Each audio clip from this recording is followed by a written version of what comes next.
Let me tell you a real true story about a man called DeeJaySudi.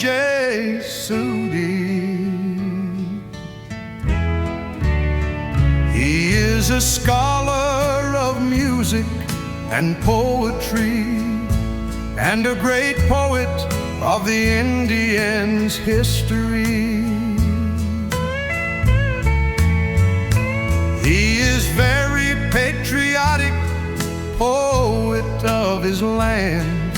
He loved his land, which called Germany.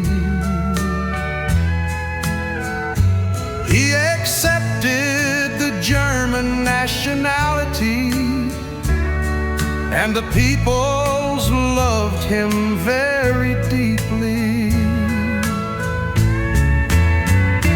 He lives in the heart of Angers, which is the part of the new Weed City. He is very kind to the everyone, and said kind words very thankfully. He lives forever in the heart of his fans. His life was fulfilled of love, absolutely.